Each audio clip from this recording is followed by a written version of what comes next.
Police say the victim, a hip-hop musician named MO3, was approached by the killer on I-35. So basically, MO3 was driving north of 35. He was gunned down. Now, this happened on November 11, 2020, so we were still very much in lockdown at this point. Yella Beezy was a suspect, but it is 100% certain that he was not the trigger man, right? So November of 20, we are now in March of 25, so we're talking like 4.5 years later, Yella Beezy is arrested. He has been accused of hiring Kawan Dontrell White to MO3, okay? I do not see a positive outcome for Yella Beezy. So it took them 4.5 years, but a grand jury finally indicted Yella Beezy with capital murder. I tend to believe that having 4.5 years to research, to investigate, to build a case means that that case is pretty rock solid, okay? Pretty tight. Because, I mean, honestly, like we said, I have learned to not read too much into this too early because a lot of times, or sometimes, we've seen them, you know, string a case together with shoestring and call it something and then make it, you know, and then they'll drop a headline just to have the headline. And then when you look at the evidence, be like, that's not what happened. Because they did that shit with Young Thug and it was crazy. Because I remember it was like one text message that looked real crazy. Like, yeah, why y'all ain't killed nothing yet? And something like that. And then when it came out, they were like, you know, this is Young Thug saying, y'all gotta go make mayhem in the streets or something like that. And he was actually talking about like a fight between the two of them. Like it was like he was talking to them about themselves, not like about outside people. And when you get the rest of the conversation, it was obvious of that, but they didn't show that. You know what I'm saying? So we'll see. Narrative. Exactly. So I don't know, you know, I don't hope that, you know, Yella Beezy goes to jail. Of course not. I would hope that before you wreck someone's life, before you arrest them, before you send out warrants, that you have some actual evidence. So, you know what I'm saying? So that's all I'm saying, because I would hate to see that shit happen again where y'all get in court and y'all don't have nothing and y'all just trying to, you know, lock somebody up to make a case.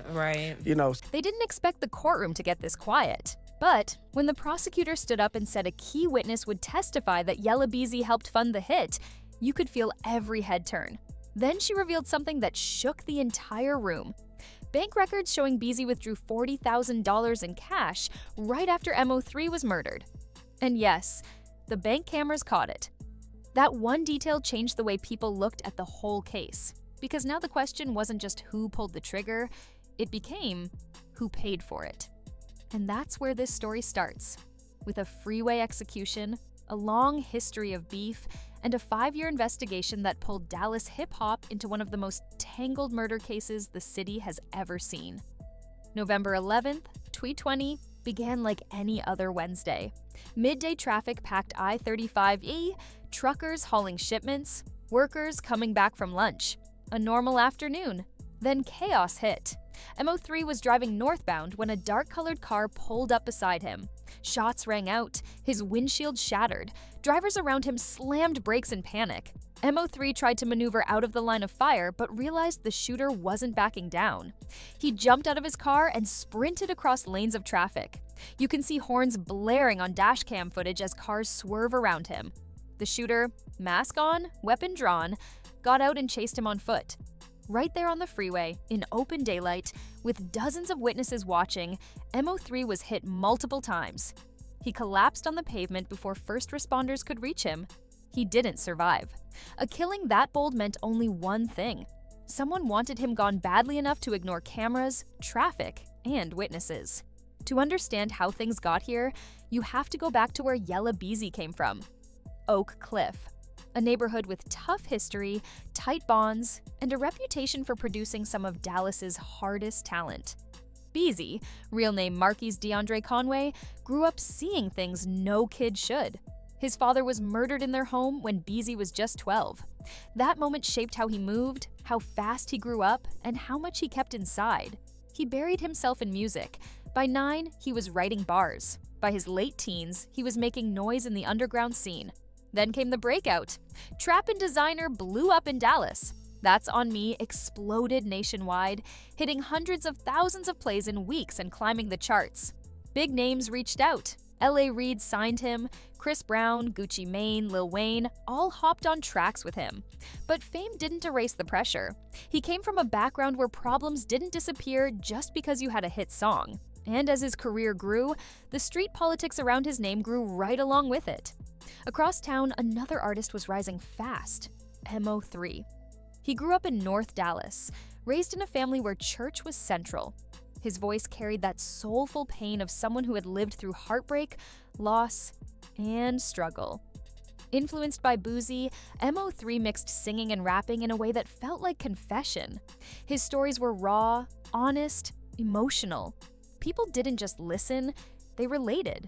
His 2014 mixtape Shotaz built a cult following. Boozy heard him, signed him, and together they created tracks that shook the South. Songs like Everybody and Broken Love made people feel the weight he carried. But that same emotional honesty also made enemies see him as someone who didn't fear speaking his mind.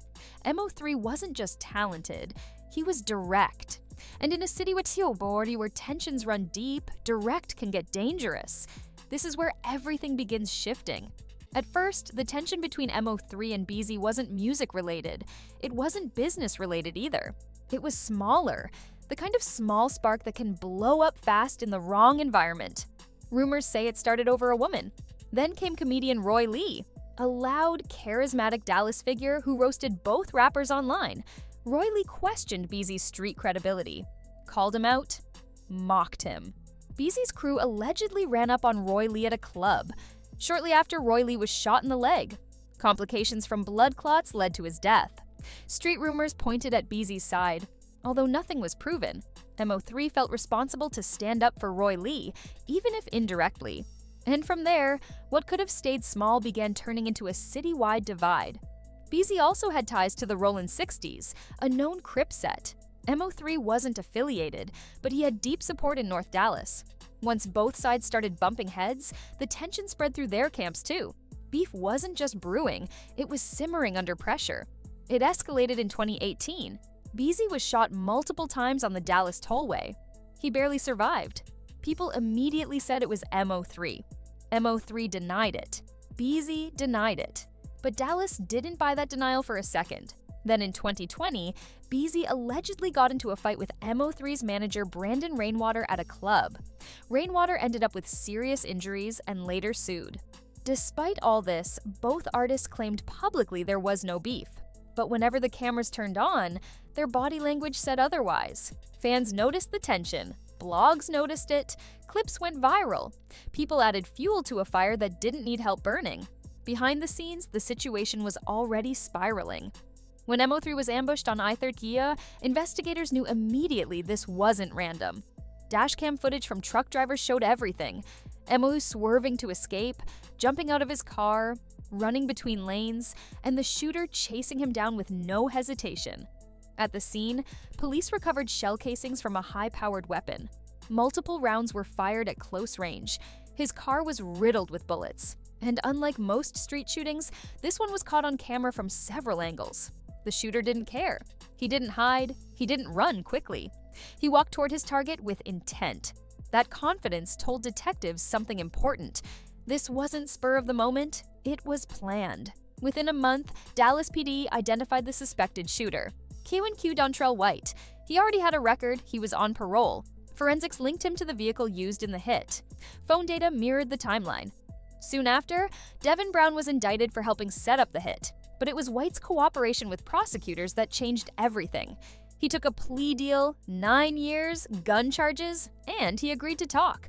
That's when investigators started looking at who might have funded the whole operation.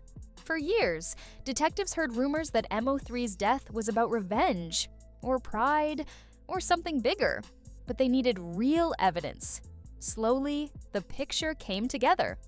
White had communication with Beezy before and after the hit. Phone towers placed their devices close at key times. People inside Dallas street culture said a bag was placed. Old tensions proved motive. Past violence showed escalation. Still, rumors aren't evidence. What prosecutors needed was a paper trail, something they could hold up in court.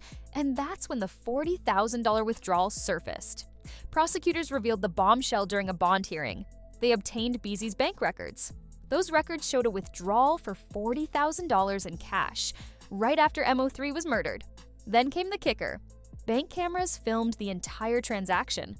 According to prosecutors, this matched the amount witnesses claimed was part of the murder-for-hire payment. The state argued Beezy pulled that money to pay the shooter.